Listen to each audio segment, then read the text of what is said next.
Good evening, everyone. I'm Jackie Lewis, the organizer of the event, and welcome. We are so pleased to have you here today. It's wonderful that you could join us to honor Dr. Walter Roberts on his retirement. Walter is a valued colleague who has done a great deal to promote mental health in Minnesota. Over the last 25 years, he has been actively involved in advocating to expand mental health care for all. To that end, he has served as chair of the Minnesota Board of Teaching and co-chair of the task force on the prevention of school bullying, which resulted in Minnesota's Safe and Supportive Schools Act of 2014. He was appointed in 1993 to the newly created Board of Behavioral Health and Therapy, on which he is currently serving his second term as chair. Dr. Roberts also volunteers doing dog therapy work in K-12 and secondary schools, various assisted living facilities, domestic violence shelters, international airports, and prisons. He and his wife, Lori, who unfortunately could not be here this evening, are spending their time with their children, grandchildren, and three therapy dogs. Dr. Roberts currently volunteers with the American Red Cross and is scheduled to deploy once again to the areas devastated by Hurricane Florence. Now, Dr. Roberts,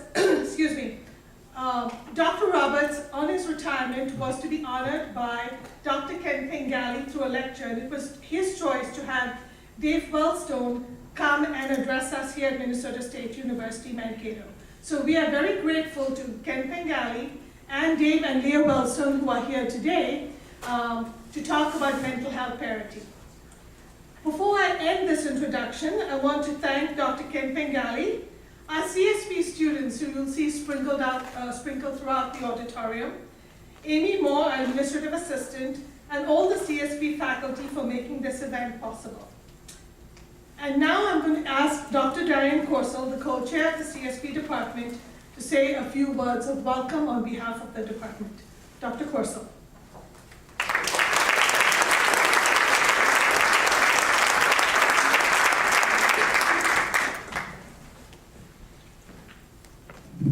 A little vertically challenged.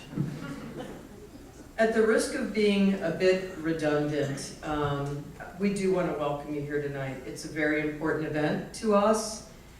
Mental health issues are part of what our department's identity is surrounded by. So I am the co-chair of the Counseling and Student Personnel Department, along with Dr. Rick Auger. You do have to stand, Rick, just for a moment. See, when you're chair, you can ask for those kinds of things to happen. Thank you. We do want to welcome you to this event. A warm welcome to Dave and Leah. Very happy to have you be here. I wanted to share a word about Walter Roberts as well, so indulge me for just a moment. Walter and I work together. All I know is he's 5 months older than me. Let me just point that out. We rolled up our sleeves and worked tirelessly on counselor licensure in the state in the early years. I've watched him over 25 years work with such passion towards ensuring that our children, young people, adolescents, families, and communities are able to engage in an education in an environment in which they are deserving and need to learn. And I'm sure he's not going to stop just because he retired a year ago. If tonight is any evidence of that, I'm sure it is true. There's some other people that need to be thanked as well, and Dr. Jackie Lewis is one of those people. She has been our department chair, I think, for the past at least 8 years. And when Rick and I took over, she was in the middle of really organizing this event. So kudos to Dr. Lewis for her organizational skill and her ability to pull off some of the most professionally organized events that I've ever witnessed.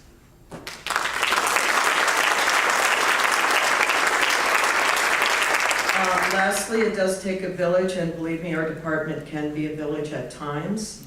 Our students, our graduate students that are dispersed throughout the room, they've been ushers, they've made sure equipment's set up, they work tirelessly along with us. So I want to extend a thank you to them. And one other very important person, Amy Moore, who is our office assistant and manager. And without her, I'm not sure Rick and I would sometimes know even which direction to walk towards our office. So without further ado, this is a very important night. Dave, thank you so much for being willing to come here and speak about a topic that is so passionate for all of us. Thank you.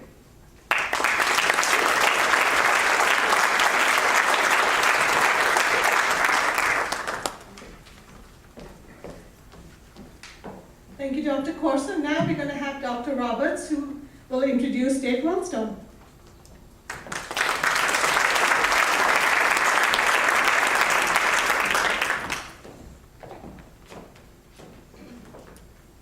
Gee, if I'd have known everybody thought that much of me, I wouldn't have retired. Probably would have. It's my great honor tonight to be able to participate in this event for a number of reasons. I want to thank everyone involved, as you've heard many of the names, because there's a lot of work that goes on into these continuing learning opportunities. First and foremost, of course, is our primary contributor, Dr. Ken Vignelli, Professor Emeritus in Library and Media Education, for his generous donation, which makes these types of learning opportunities important. And it's through donations to the university that we are able to come together as a community of students, faculty, and of course the greater Mankato area to share information about an issue that is near and dear to some of our hearts, and is something that likely all of us will be impacted at some point in time in our lives. Tonight is a very emotional one for many, and I can tell you it is for me personally. I see a lot of faces in the crowd tonight who, like me, were deeply touched by the legacy of the Wellstone family. And we all have our various memories of and personal stories for those of us who had the good opportunity to share the love of Paul and Sheila and Marcia. Some of those private conversations with Paul, however, I'm not so sure I can repeat here. I'm quite sure Dave will probably verify that as well. We should all be so lucky to be as fondly remembered as Paula, Sheila, and Marcia were in their passing. But tonight is the beginning of a new chapter for the Wellstone family legacy. And tonight is about Dave Wellstone and his work to finish the dream of his father, and that of the expansion of mental health care to everyone who needs it, and for mental health treatment to be seen as equivalent to physical health care without the stigma attached. I mentioned seeing a lot of faces in the crowd, kind of an old school reunion in some respects of people like me who were deeply influenced by Paul's efforts in the Senate to achieve mental health parity. But I also see a lot of younger faces out there tonight who aren't familiar with the struggles that have taken place through the years, and who may assume that mental health was always at the level of supposed parity that we have today. And it has not always been that way. And it is a constant struggle, and Dave will explain some of that tonight as to why we have to maintain the struggle to make sure that everyone has equal access to mental health care when they need it, and that it is affordable to all. It is a story that everyone needs to know, and I will say forthright that Paul saw this as a civil rights issue, and I would say not only is it a civil rights issue, but it is also an extension of social justice as well. Dave Wellstone is a force in his own right. Although I'm not sure sometimes that he may think he is, but you are. And tonight we're fortunate to have the opportunity to share time with him, to learn from his experiences in the fight to expand mental health care, the challenges that lie ahead, and what each of us can do to ensure that the Wellstone legacy to expand equal access to all who need mental health becomes that reality. Please join me in making Dave Wellstone feel a valued member of the MAVRIK family here at Minnesota State University.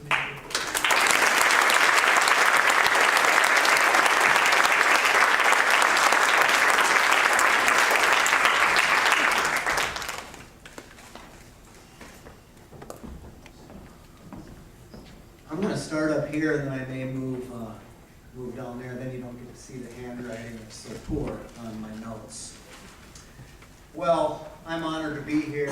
Thank you so much, Jackie, Diane, Rick, and my friend Walter Roberts. We don't know each other all that well, Walter, but I've known of you. I know of your friendship with my dad. I know of all the great work that you've done, and so I'm really honored to be asked to be here tonight to talk about the mental health parity journey. And I'm kind of looking around. I'm not young anymore, I guess, as I look at the crowd here. So I think maybe a little bit of history, just a little bit of background could be nice. And so that's the way I'm going to start. Also want to thank my wife, Leah, for being here. She's a therapist at Carleton College and is quite a force. So thank you, Leah. I thought about not coming tonight. This event has been advertised for quite a while. Everybody worked hard, and last weekend on Sunday night I woke up and had a pretty massive heart attack. And was airlifted out and had a stent put in my heart, and came home and thought, you know, maybe I should rest and take it easy and not come out and talk. But this issue is so important. This story, I think, not because it's the story I'm going to tell, but the story of the battle for parity in mental health and addiction is hugely important and sort of unknown. And also because of Walter, I wanted to come tonight. So I'm telling you this because I may take a deep breath, go down to the nice chair here and sit. I'm doing great. I'm going to live a long life, and I'm very honored to be here today. So you mentioned what was parity. Mental health parity just means if you've got insurance and the insurance company offers a mental health benefit, it's got to be on par with the physical benefit. They can't have different tools in their tool bag to deny you coverage. Basically, in kind of a nutshell is what parity means. So it used to be that the insurance companies could say, we got to figure out if that's a medical necessity when you're brought in with a mental health or an addiction issue, as opposed to a broken arm or diabetes or any other physical illness, which they would just treat. So a lot of these tools were there out of network, but we don't have a provider in your network, so we can't give that. So my dad, probably now, it's been a long time, he fought for 15 years, 12 years when he was in the Senate to pass a bill, said that is wholly unfair. We need to pass a civil rights bill, that's what my dad called it, for folks with mental illness and addiction. He called people suffering the besieged minority, and the reason for that was when you're dealing with what you're dealing with, it's pretty hard to have a lot of power. And oftentimes folks in power, politicians, look at you and say, you know, you may not be the ones who are going to write me the big check. You may not have the time to go and door knock for me because you're dealing with what you're dealing with. And so he felt it was crucial to work hard on this. My uncle, Stephen, who's no longer alive, my father's older brother, suffered from a severe mental illness and was hospitalized in a state hospital, I think at the age of 18. My dad was a young boy, 12, and he told me stories about going out to the mental institution to see his brother. He said it was, in his words, a snake pit. He thought it was the worst place he had ever been to. And he said he swore to himself, if I'm ever in a position to do something about this, I'm going to. I think that's where the passion to work on mental health and addiction came from for my dad. So I'll weave in a few little things here.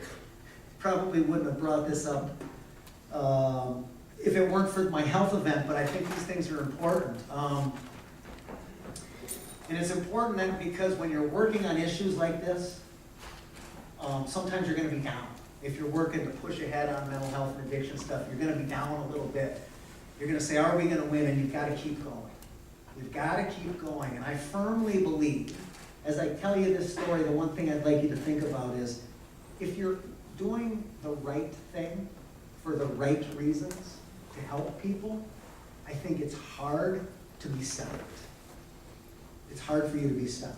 When we fought this mental health bill, we had tens of millions of dollars coming in from insurance companies, drug companies, hundreds and hundreds of paid lobbyists, and a very small team of folks with a lot of passion and a belief that they were doing the right thing made it happen.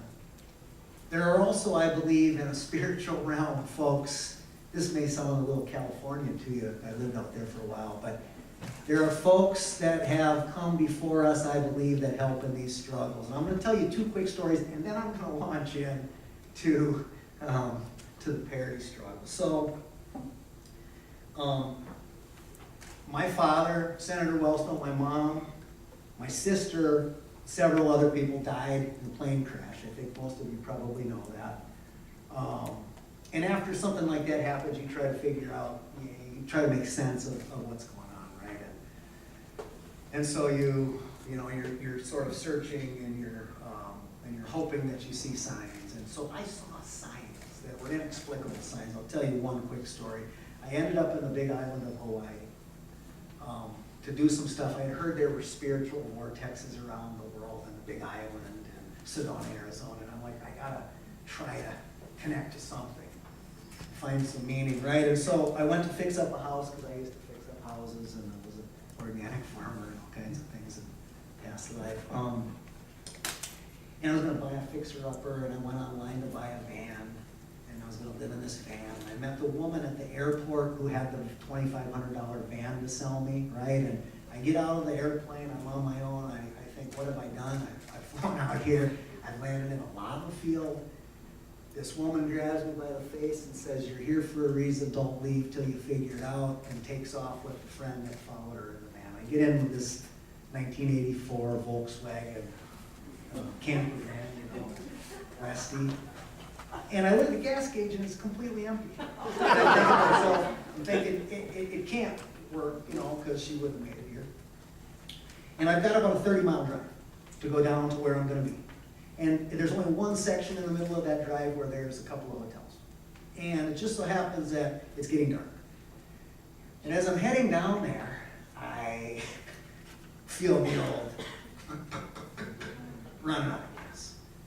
Run out of gas, I look down, here's the lights down there. Ooh, wow, am I lucky? I can hike down about a half a mile. And I put the bag that I had, it was a very small bag. I had a pair of flip-flops, I had about 2 pairs of shorts and a bathing suit. And I had the last birthday card my mom had given me. Dear son, I was in my 30s, but I was very close to my mother. So I brought this card with me. So I hiked down, and they kind of say, we don't know if you can afford to stay here. And I talked my way into the place. I said, you don't have to give me an ocean. If you'll give me a view over the mechanicals, that's fine.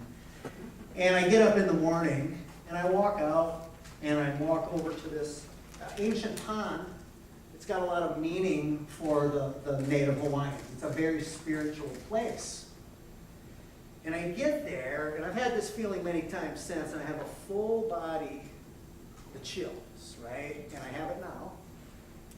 And I looked at this pond, and I turned around, and I ran back into my room, and I opened up my bag, and I pulled out the card, and the front of the card is the fish pond I'm in. And I was like, wow. And 2 or 3 or 4 things like that happened. I won't go in and be here all night. I know we're going to finish on time here. Then the other thing is I have this event. And my wife is coming up to the hospital 8 days ago. I got helicoptered out. She doesn't know if I'm okay. She gets lost, I think, South Minneapolis. And she drives by, and she gets there, and she said, I just passed this place that just opened called Mama Sheila's. And that was my mom's name. I thought, you gotta be kidding me. So we get out of the hospital, same thing happens. One of the reasons this may have happened is I'm kind of passionate. I blow up in the car and all over the place. And so we're fresh out of the hospital, and we're stuck, and I'm like, my God, can you take another route, turn. A few turns, we're lost. We go by Mama Sheila's again. So here's why I'm telling you this stuff. I can tell you 10 stories like it. There are folks, there's a spirit, whatever it is, if you're working on good things, that helps, that guides you. Many times I prayed, and whatever that is for you, I prayed and asked for help from my parents when I was working on mental health parity, and I'll tell you, sometimes the wind would come up and blow and stuff, and peace would come over me, and I'd know what we needed to do, and we'd go try to do it. So keep that in mind, because I think when you're doing the right thing, when you're working on something that's going to affect people's lives, it's bigger. It's bigger than just us, right? I think that it is. I know that it is. And if you ever want more stories, I would be happy to share them, and you go, yeah, he's just not full of BS, because that can't be. All right. So, mental health parity really slapped me in the face at the memorial service of my folks. The President of the United States was there. I think 50 or 60 members of the Senate were there. Some of you may remember it. It was at Williams Arena. It was huge. And in the back room, as I was meeting these folks, they came up to me and, offered their condolences and said, I will promise to you, we will pass mental health parity in your father's name. It will happen. It will happen. And I thought, well, no one comes to a memorial service and promises family members that something's going to happen. They're not going to live. That's going to happen. Well, sometimes things don't happen. And it didn't happen. And so, that's one of the lessons to learn here, is that even though you're told things are going to happen, they sometimes don't, as you know. I moved out to California. Was a little down and out about it, things. I tried to kind of carry on and get started. And several years later, I got a call from a woman named Ellen Garrity, who worked for my father and is now at Duke University. She's an expert in child trauma. She did his healthcare work, and she said, hey, Senator Ted Kennedy is going to introduce the Wellstone mental health parity bill.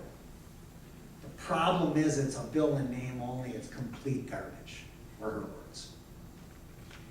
And I had been living up on this, on the hill, I call it, a little bit in the mountains. I met somebody else who was in some Santa Cruz Mountains, organic little farm, doing my thing.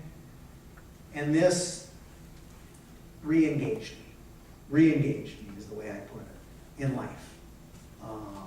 I was pissed, and I said, no. And she said, yeah, that's what's going on. We're going to introduce a bill. And so I got involved.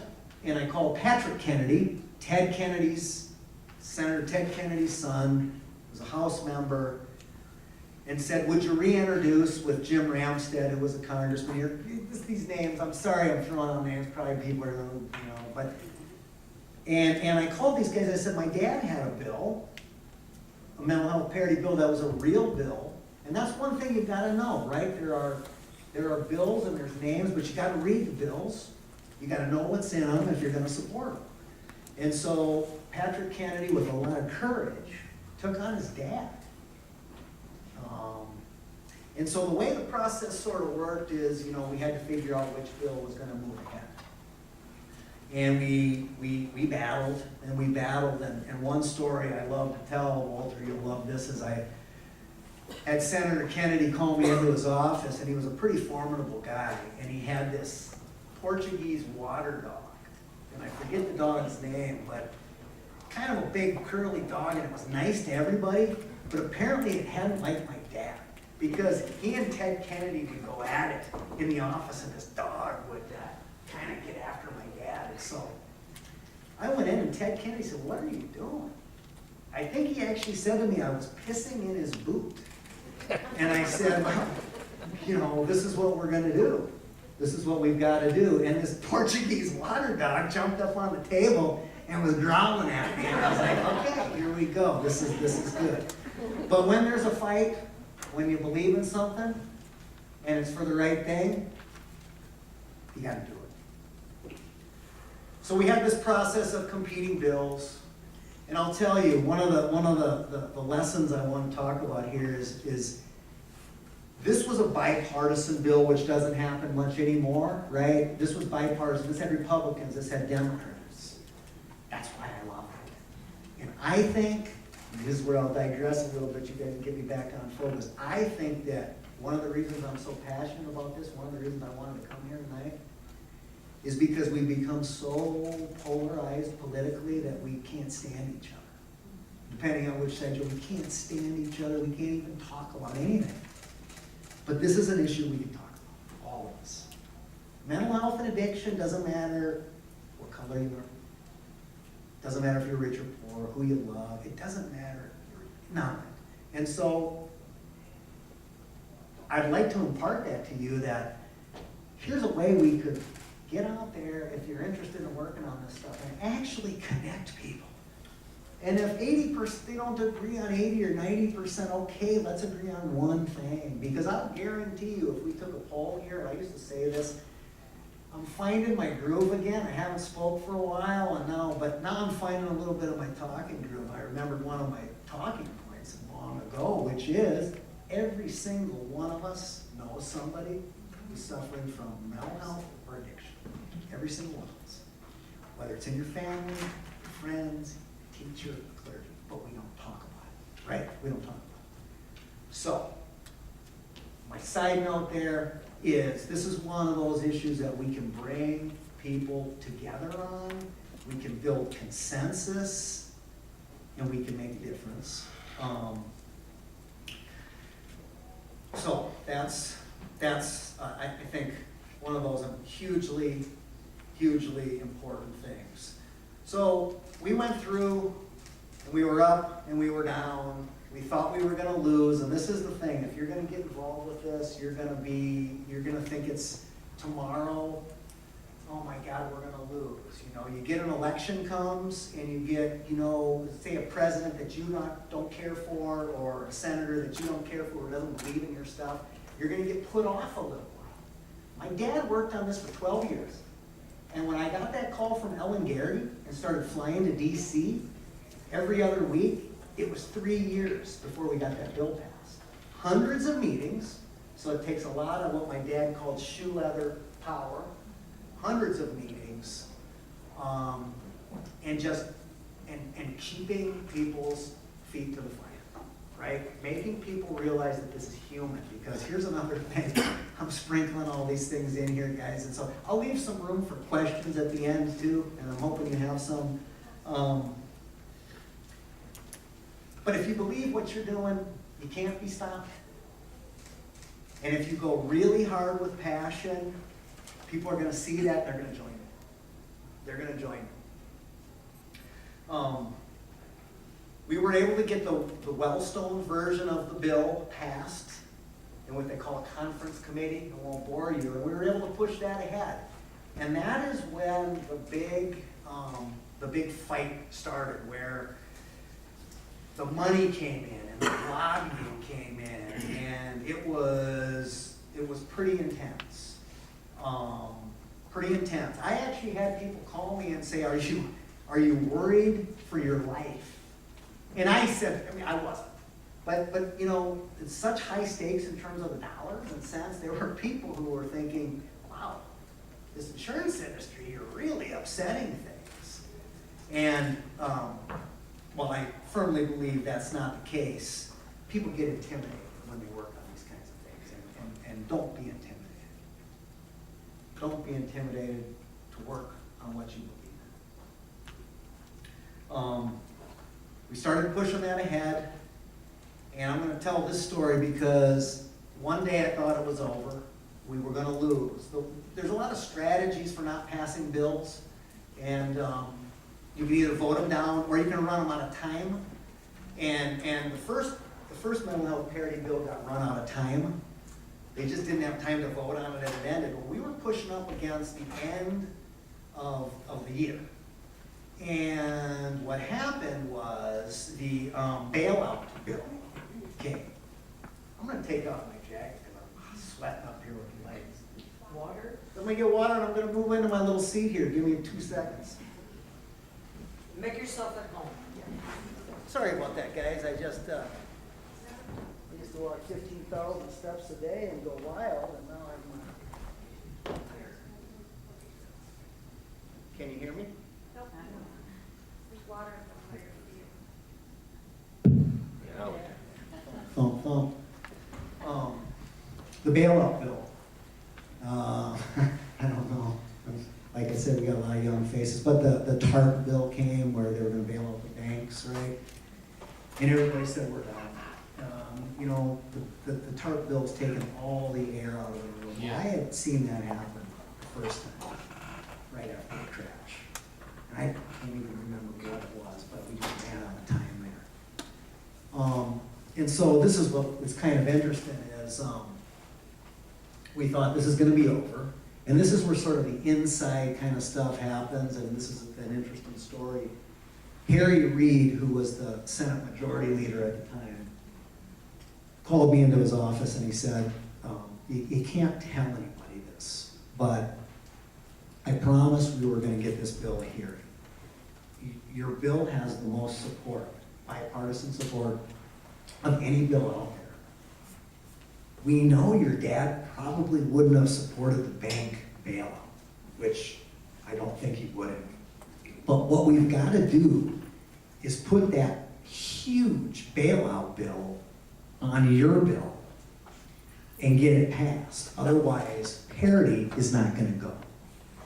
And so they attached the TARP bill, which was, I don't know if anyone knows how many, massive amount of money on our little teeny bill, because we had the bipartisan votes, right?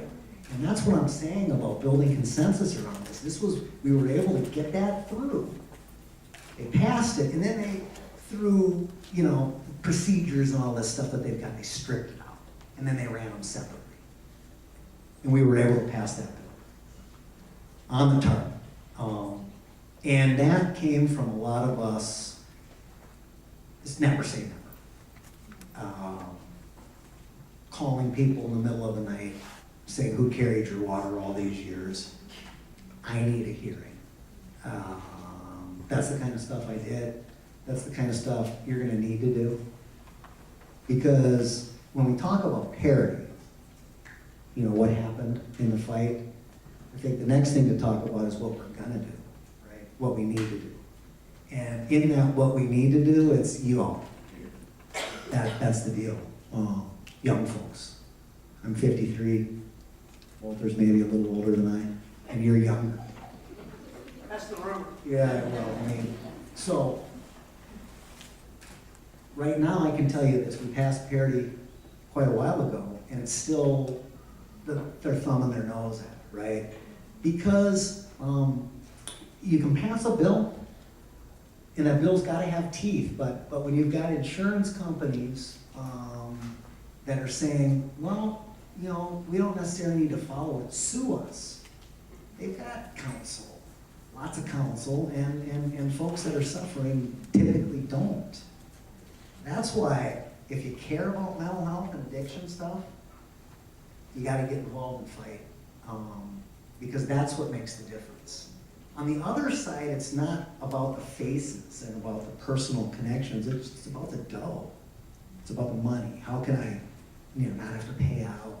How can I, you know, deny a little care? Because they're not looking at that individual. When I worked on this, and this is something I would urge you if you have any passion on these issues, or whatever issue you're passionate about, carry something that reminds you, you know, of why you're doing it. Anna Weston, who was Kitty Weston's daughter, Kitty Weston, a friend, took her daughter into the hospital. She had an eating disorder. And they denied her to come. They said, we don't know if we can admit her at like 85 pounds. pounds or something. We don't know if it's a medical necessity. Took her home. This young girl, beautiful young girl, committed suicide and left a note that said, I don't want to be a burden on my family. And so, you know, I get tears in my eyes right now thinking about that. I kept that picture in my pocket. And that's what you've got to do, is keep that human face of what you're fighting for, because oftentimes people you're opposing aren't thinking that way. They're thinking more of it from a business perspective. I'm a business guy, business person, so I get that. But I think you can do well while doing good. You can cap profits at a certain amount, and so keep that in mind as you're moving ahead, because I think you're all here mostly because you care about stuff. And you care about mental health, you care about addiction, you care about what Walter and others have taught you. And so what I'm here to say is you're the future on mental health, and we're just starting to get it going. We passed a bill called the Paul Wellstone Peak to Managing Mental Health Addiction. And if you were to ask me, what can we do, Dave? What more can we do? I would say we've got a bill right now. What we can do is make sure it gets followed, and we can make sure that we raise our voices up, right? And to say, hey, we as young people care about this. I own women's sober housing right now. That's what I do up in St. Paul. I'm opening up a drug treatment center up in Spokane, Washington with sober housing. But you know, I see the faces of folks that struggle every day, and I see what happens when they overcome that. And it is pretty amazing. Pretty amazing. So the other reason, as I said earlier when I thought about not coming, that I wanted to come, was to get a chance to talk to you all and say, hey, guys, like people like me, you know, it's not going to be us that make the real difference. It's going to be you. I think more people are paying attention to it right now with the school shootings and with the opioid epidemic. But it's every day, every house, right? These are the highlighted issues. And we need to, you know, since people are paying attention, we need to sort of make sure we continue that momentum. So I think what the future is, and make sure I'm going to, the future is that we work together and organize. And I think push this mental health parity bill. You got to go out and vote for the folks that support what you support, right? But then I think it's up to you to be there and to say, this is why it's important to me, and to organize together. And because if you believe in it, you're going to win. You're going to believe in it, you're going to win. I can talk a lot, and I'll continue to talk a bunch. But I'm looking and I'm hoping that folks have got some specific things, because I would like to be able to really get to, you know, what might I be able to do? How can I help? So what we can do is I'll continue to talk, but it'd be easier for me. As you can see, I don't have my piece of paper with me. It'd be easier if I'm responding to you, so maybe you could help me out a little bit like that. But I will continue to talk on. And I think, so were most people here familiar with who my old man was, Paul Wellstone? But I'm thinking a lot of folks were. You guys know who he was? Yeah. So, yeah, that's what I thought. So my dad was considered the conscience of the Senate, was his name, was his moniker when he left. He was a school teacher, for those of you who don't know. He taught at Carleton College, was a political science professor. Had me when they were 19. He was at UNC, college student. And I grew up going to protests. I mean, I grew up standing at the Hormel strike, which was in Austin, Minnesota, across from the National Guard as a little guy, my dad, saying, you know, this is what we fight for. One of my youngest memories, I was saying, was at the Vietnam War protest somewhere in the Twin Cities. My dad had me on his shoulder, and tear gas started running. I remember my dad standing up at school board meetings and people saying, you're out of order, and him saying, no, what's going on here is out of order and burying my head in my hands. But what he was an activist and a fighter who decided that he was going to run for office, right? And as a Democrat, and the Democratic Party can keep him out, that's for sure.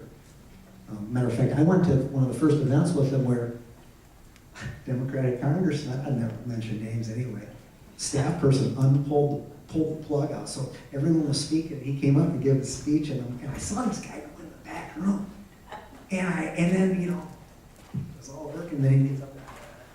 So I go back into that room and plug it in, and sure enough, there he was, ripping. Ran, and he was, you know, I think he was embarrassing to me at first. It was kind of embarrassing the way he was. He just called it like he saw it, just was right there running around in these parades. He was not a politician, which is what people ended up loving so much about him. So he took this green school bus. For those of you who don't know, he got this green school bus and he got on it. He went around the state and lightning struck, right? Lightning struck. No one ever thought this guy was going to be elected to the U.S. Senate. As a matter of fact, he was running against Rudy Boschwitz, who was so popular and a multi-millionaire at the time that they were like, you know how politics is. If there's a really strong candidate on the other side, give him that guy. We don't want it. We'll feed that guy to the wolves. I mean, shoot, who cares? And so he went for it. He won. They won big the next time, and what happened was people didn't see him as a politician. They did, but they saw him as a regular person who fought for them. And you guys have got a lot of that here in this town too. But they saw him as somebody who was going to tell it like he believed it. And I often have Republicans come up to me, folks who say, I'm a Republican, but my God, I never really agreed too much with your dad, but I voted for him because I trusted him. And so I think, you know, that's the thing. You be authentic, you work hard, you work on what you believe in, and you instill trust in people. That's one of those crucial things. So I got plenty more on Parity and plenty more on what we can do, and we've got a lot of stuff here in the state people can work on. But what questions could I answer for you guys? Anything? Yes? They had said back in 2002 that it was going to take another 30 years to develop a Paul Wellstone. What do you think of that statement, and how is it progressing? My dad was a unique person. I think so. You know, it may be. It may be. I think it depends on if people, so what happens, I think all too often in politics is you start out for all the right reasons and shit happens. You get in there, you know, you see stuff, you gotta raise a lot of money, and you hobnob around, and oftentimes you lose a little bit of your edge in terms of your fight. And then my dad didn't do that. So I think as soon as somebody gets in there and says, I'm all in, I think if we could help change, and not to turn this into politics, but getting some of the big money out of it, right, allows more of a playing field for different people to get in. I mean, I don't even care what party you are, just more different people to get in that just aren't rich. You know, we don't want, I mean, I think if you only have wealthy people running for office, which typically happens, that's you know, then you're represented like that. So I can tell you this. My dad wanted to run for president. We're digressing here onto this thing, but what the heck, Walter? My dad wanted to run for president. I know I'm in good, I know I'm fine. And I think he may have won. I think he might have been the president. I think Bernie filled that role that my dad and Bernie were great friends. My dad was kind of lined up though to run. You know, he was. I knew it because we were talking about it. He was going to run for president. So that's kind of that's an interesting side. I think if anyone runs and they've got a commitment in their heart, I think that there'll be plenty of other Paul Wellstones at home. Yeah. Yes. mental health in our society is that suddenly we're using prisons and corrections as facilities providing mental health treatment, and that's just a wrong direction. What do you think we could do to help get that out of there? Well, I think we've got to change, certainly, you're 100% right on that, 100% right. You know, I know there's some federal bills. I know Senator Frank and I worked on some stuff. I know Senator Smith is working on those same bills. One other thing I think we might be able to do is, you know, this whole Medicaid expansion where they're allowing folks on Medicaid to get treatment. I think that can help, because I think what happens is you've got a lot of folks without means, right, who end up not getting any treatment at all, don't have any access to treatment, don't have any health care, and then they end up, you know, getting in trouble and they get no treatment, they end up in jail. And so, I mean, I've read studies, some of our jails are 70, 80% with folks that are suffering. We've got to do something. I would argue that if you're a compassionate society, you care about folks, children, seniors, and folks that need help, right? And that's what we should do. But I think as long as we continue to populate our jails, it's a disaster. I don't know the exact answer. I think way more treatment prior to people getting incarcerated. I know in my own sober housing stuff, a lot of our folks have got records. I mean, and they may not be, some of them are pretty, you know, pretty big stuff. But I can tell you, once I see them sober or treated for that mental illness, you know, they may not be doing what they're is landing in jail. So that's a great point. It permeates the society, particularly at that end. Yeah, for sure. Yep, back here. I'm loud, so I can just talk. That's fine. That's okay.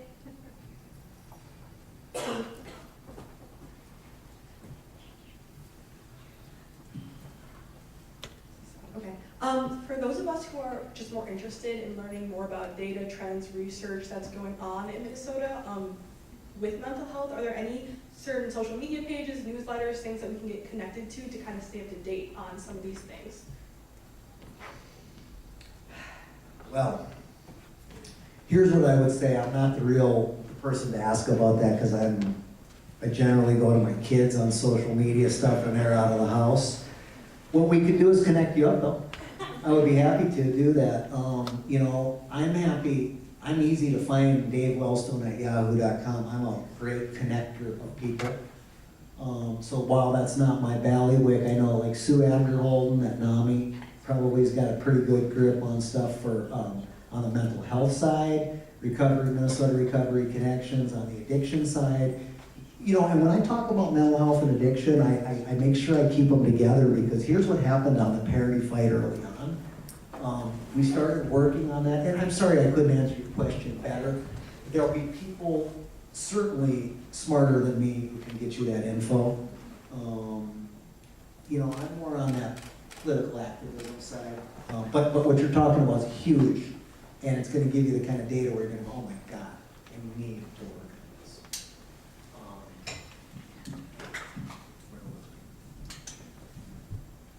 On the political active side, what would you suggest for young people in the room that have that passion? Organize. So the thing is, right now, it's power in numbers, right? We organize together and we work together. I'm going to be working on this mental health parity piece. We're starting to, we've got people in the Twin Cities organizing. So what I think is starting right here, if there are people who are interested, you get together and you've got a group, more power in numbers, right? And then connect to others. Because then we can start to say, okay, I mean, it could be a campus movement, it could be a Mankato movement, it could be a Minnesota movement, it could be a Southern Minnesota movement. But the key is power in numbers. That's what I think. And there's a lot of people out there that are getting going. The problem is there's no one organization right now that's sort of doing it. That's why I'm saying what's important is for people, if you've got a real passion around this, let's just say it's you, and let's say you're looking at your research and you're like, wow, you know, forming something where people can come. Talking about these issues is crucial because the stigma attached is so large. So the more people talk, the more people say, whether it's, you know, someone I know is suffering or this is an important issue for me, it allows others to talk about it. And so I think that's a crucial thing if you're interested in mental health and addiction stuff. And by the way, those two groups don't work together. That was the point I was going to make, is that when I was doing this work, the mental health community said, let's toss those damn addicts out. We don't want to deal with them. And I mean, it wasn't that bad, I'm a little bit. But they were, you know, there was this, within mental health addiction, there was kind of a hierarchy. And even within mental health diagnoses, there's a hierarchy. And within addiction, there's a hierarchy, right? And so let's just forget about that stuff. Power in numbers, you know? So, disease of the brain, right? All that stuff is out there, research is there. So we gotta stay united and not divide. That is another crucial piece. Sometimes you'll have affinity groups or people within, and that's another thing I would say is that can be a little bit poisonous because we're all working for something better. Great question though. Yeah, I mean, that's the key. What do you do? So, with all the work that you've done with parity and issues of access to mental health services, I'm curious about your perspective about prevention. Well, I mean, I think I'm a big believer in I think the earlier you can work on things, the better. The more education you can give people, the better. The more tools in the toolbox you can give them there. So I'm a huge believer. I'm also kind of a holistic type of person. I think there isn't, you know, one thing doesn't work for everybody necessarily, and so you try to, you know, allow for people to find something that's really going to work as long as there's science in it, right? And so I think that that's crucial. I think you got to work on the issues that are critical now, but then get out ahead of it. That's why I liked your questions, because getting out ahead is key. Talking to people in schools, young people. Starting to talk to people in elementary school and in junior high. I think that those are critical issues as well. Yeah, good point. Yes? As a provider, is there anything we can do to deal with the insurance companies who aren't using the parity as, a good example, I probably shouldn't say this out loud. There was a major insurance company who was recouping money from us providers because they overpaid us 16 cents for each client with Blue Plus insurance, which is the Medicaid. And we've tried lots of avenues to try to stop that. Yeah, I think, so absolutely. There's the Parity Now Coalition, which we've got out of DC. Carol McDade kind of helps to run that. So we were able, when Parity first passed, to take on Papa John's and a few others that were thumbing their nose at the bill and make them get into. I would say yes, I'm willing to help on that. If you've got issues, if any of you are providers and people are thumbing their nose at Parity, we want to know about it. Get a hold of me, and I will make sure that we get a hold of the Parity Now Coalition. Is that what you were asking? Yeah. Yeah, because I think that's what's happening is people are just saying, you know what, what's parity? We don't fall under it. And so we've got to take them on. And there's some, you know, we've got some lawyers out there who are willing, if it's because you got to have precedent. So that's what we have to do is the bill is there, but it's not being followed. And so that's where I think we have, you know, we already passed it. Now it's time to really step it up and put that push on.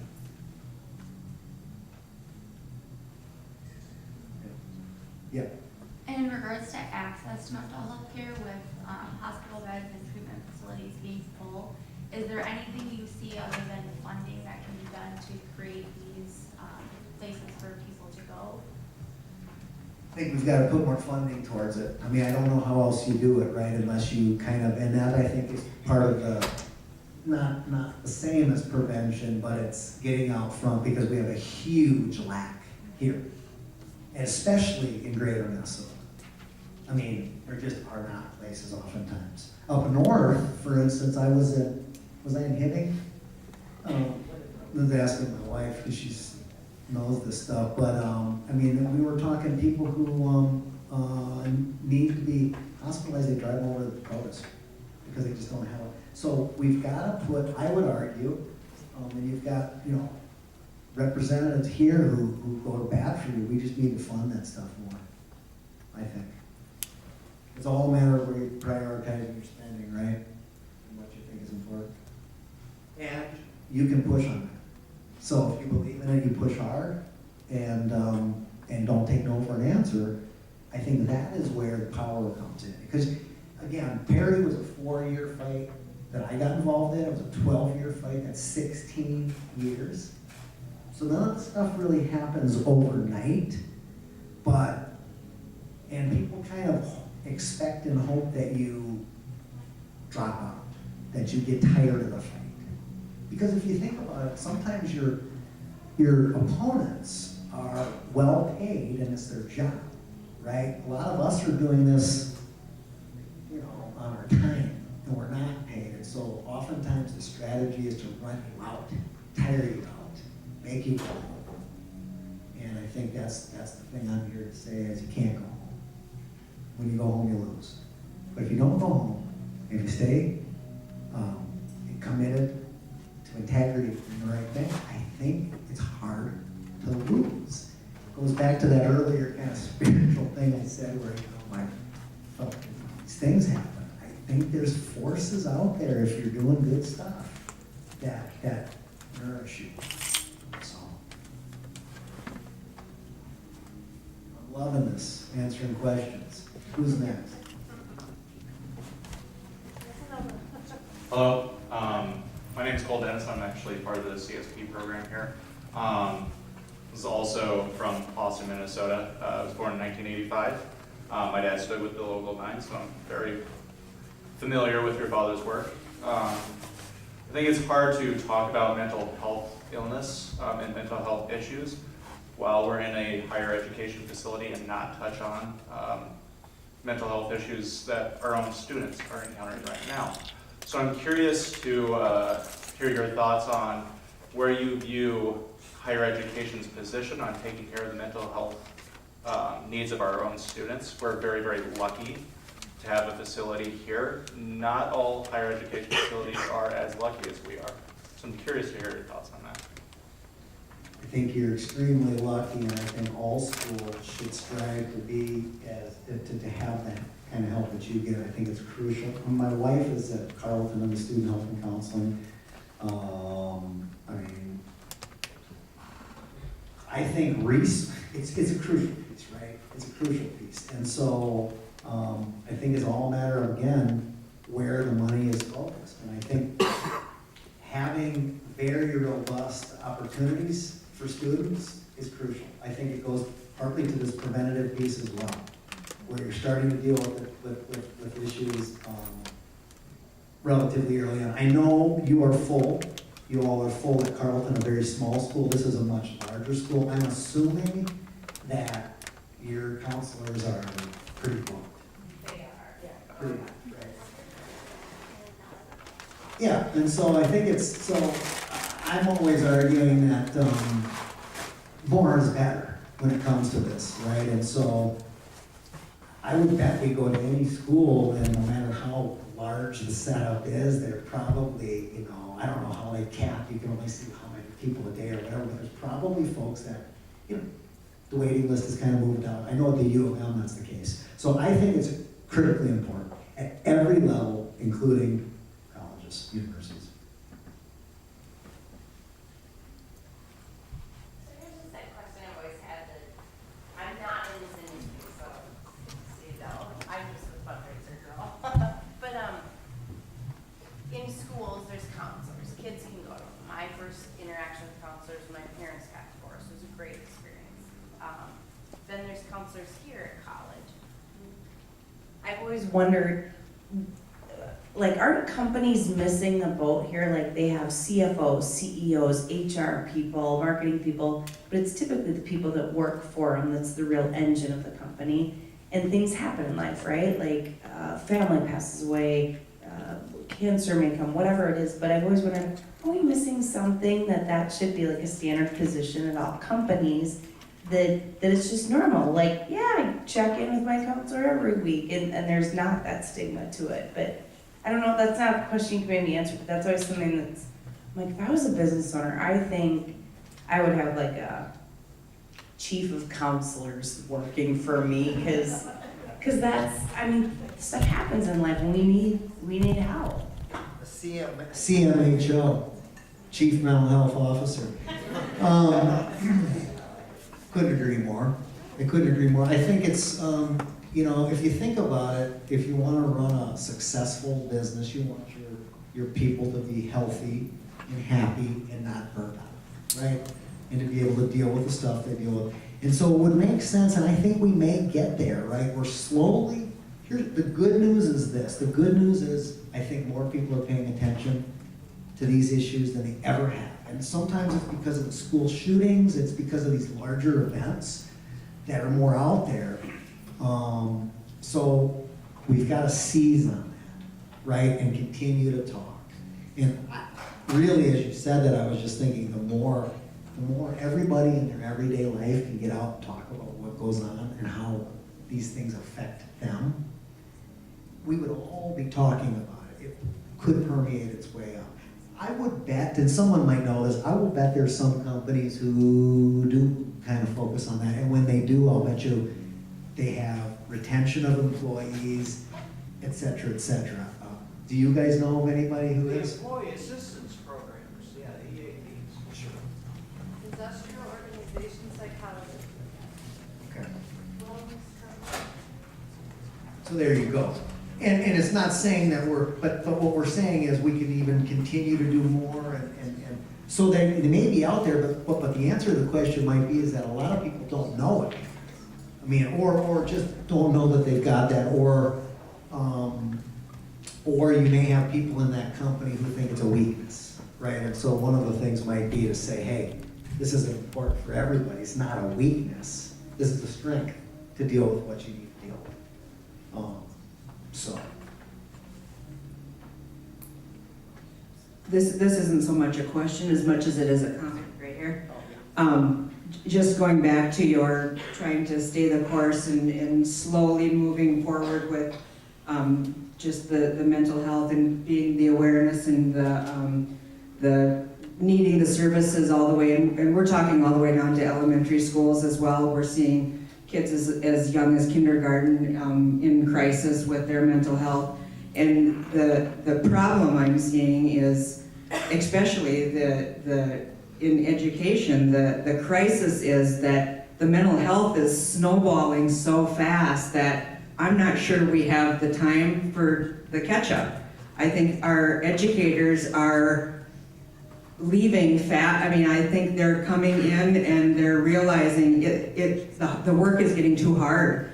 And that, we're into our third week of school and already it's hard work, and it's getting so much harder just in the last 2 years, and this is after doing this for 25 years, and I'm starting to, we're talking in schools and going, how are we going to convince people that this is where you need to go? And I think it's really important to convince and to stay the course, and it's needed work, and we need to get behind and really fight the battle to get behind these mental health bills, because it's so important. I mean, I had a student that waited for 3 days in the ER just waiting for a bed and ended up in Bismarck, North Dakota, 7 hours away, because that was the closest bed for a 15-year-old. So, and we're, this is going to be the whole year for the school year for all of us that are working in schools this year. So, we do need to all get behind and support this, but I'm not sure how else to support on our end. Thank you for what you do, by the way. It's to not get down, because it's easy to get down. It's easy to get burnt out. It's easy to feel that you're sort of alone in this field worrying about this.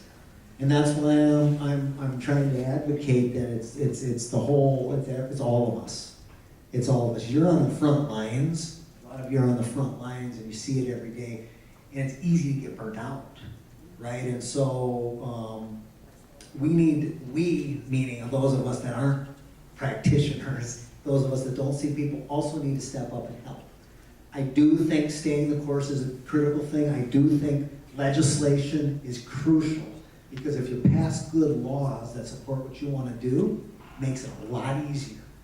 If you pass good laws that you can get funding for, then you can do the kinds of things that people are asking the questions about. So, you know, it's kind of a two swords, right? You're dealing with folks on this level, but we've also got to get up onto this level here and make sure that we're holding the politicians at that federal, state level accountable in hearing us. And I'll tell you again, it's the besieged minority thing. This is not a sexy issue, right? This isn't one of those that just is, everyone loves to think about, talk about.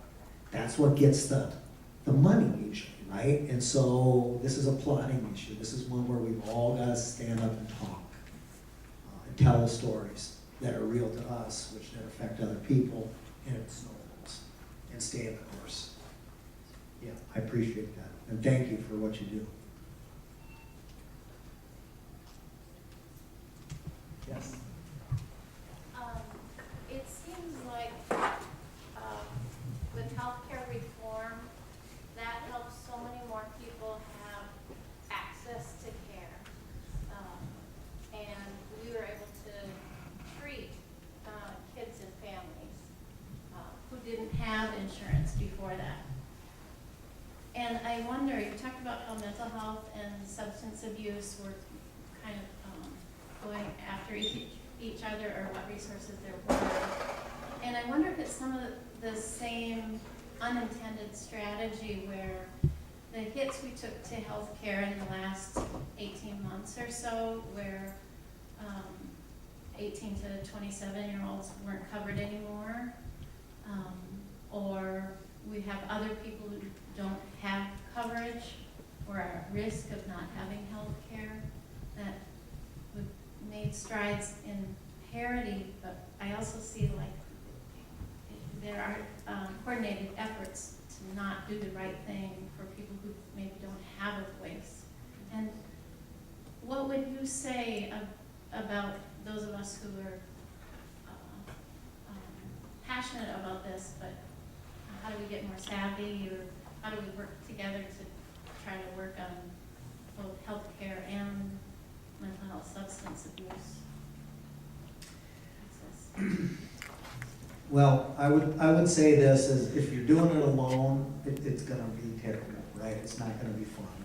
But you've got a lot of people out there. The key is getting connected to the folks. I would say we're gonna have some pushes at the state probably this year. Some pushes at the state legislature on a couple different things. We're gonna be working on the opioid stuff. I know NAMI, Sue Afterhold, is pushing pretty hard. She's savvy in terms of how she knows policy stuff. I mentioned Recovery Connection. So I think the key is to connect in with the people that are doing the work. Now maybe the question is, how do I do that and who are they?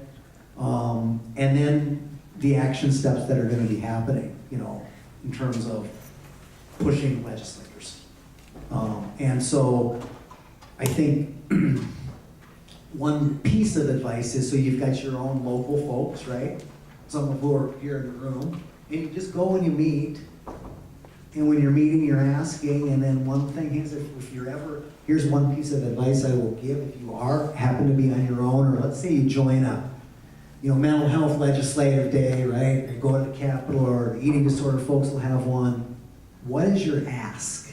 That's a key, right? What's your ask? So you always want to have, you've got your elected official and you've got their staff there. I always, at least in that federal level, we would make sure that when we got into the senator, and this is just when you're in there, or when you're talking, you have to make sure you ask for what you want and then get an answer, right? This is what we want. And look over at this person and say, okay, we want to do this. Then I know I can go back, because I'm not going to meet that representative or senator again for a long time, but I'm going to work with their staff. So if they've been told by their boss to do this, then you're in pretty good shape. So that's one thing once you get in, but it's connecting up with the folks. There are a lot of people out there who are pretty savvy on how to work this. And it's things like the Eating Disorder Coalition, or it's the, which works on those issues, or it's, you know, Hazelton and others have got stuff on substance use disorder. You know, you've probably got a group that does, you know, works on for school counselors, right? That's out there lobbying. Do you? Do you know Walter? Yeah.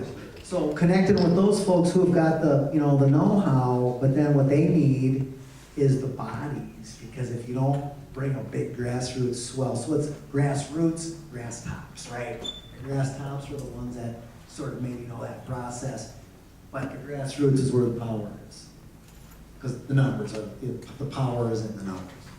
Did that answer your question? Yes, it helps. Okay.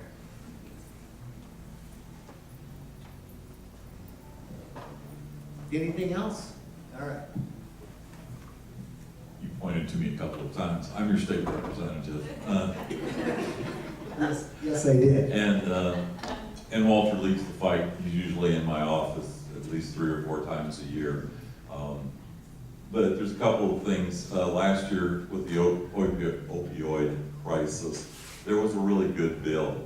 And one of the parts of it was they were going to charge manufacturers a penny a pill. Not, you know, nothing. And that was stripped out at the last minute. It would have funded an immense amount of treatment and prevention, but without the money, it was worthless. The state of Minnesota used to spend roughly don't hold me to exactly, and we're not also comparing apples to apples here, but it used to be about 4.5% of the state budget on mental health. Now it's 1.3. If we got back close to the 4.4%, the amount of good we could do would be amazing. And just all the things that David is saying there on the stage, I'd like to just say he's right. You need to organize, you need to get up there and talk to the legislators. They do respond if they see a lot of people in their face. So, but a lot of it is funding. I mean, you cannot go forward. The employee assistance programs. My wife is also a therapist. And on those you get 6 visits. And at the end of 6 visits, you're done. That often is not enough. So some of these programs need to be expanded, broadened, but again, it takes funding. She works for a local charity when she's a therapist in the evening. She's a school social worker during the day. These people just can't afford to continue after their 6 visits. So just thought I'd throw a few of those things out. Thank you. Thanks. And so that penny a pill, I think, is going to come back again this year. People have been talking to me. So there's going to be opportunities. You've got a state legislator who's really willing to listen. And I think what happens is, if you don't know the process really well, you go and you meet your legislators, they're going to also help you, because if they're supporting what you're doing, they're going to give you some advice on who to talk to. I'd love to be able to work with you guys too as we press here in Minnesota. So I will use the small skill set that I have, but it's all about, you know, numbers. It's all about us getting together and organizing. So appreciate that. Thanks. I was pointing to you because you guys are in good hands here, and you want to get to know folks that are supporting you. Well, this looks like it could be the end of the questions. If I could just say one last thing, I've been looking over here at Walter Roberts, because this is his event, right? This is the, and so I can't wait to get to know you better, Walter, to hang out with you. I've really enjoyed the time that we've spent talking and meeting, and I think that everybody here has done a wonderful job on this event for you, but I'm really, truly honored that you asked me. You know, kind of all over the place, here and there. I don't know if I did a great job for you, but I hope I did, and I appreciate you. Thank you.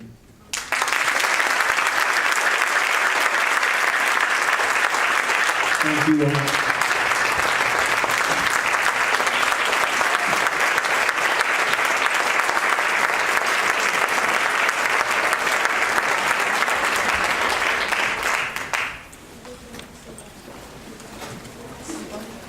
Thank you all for coming. Thank you.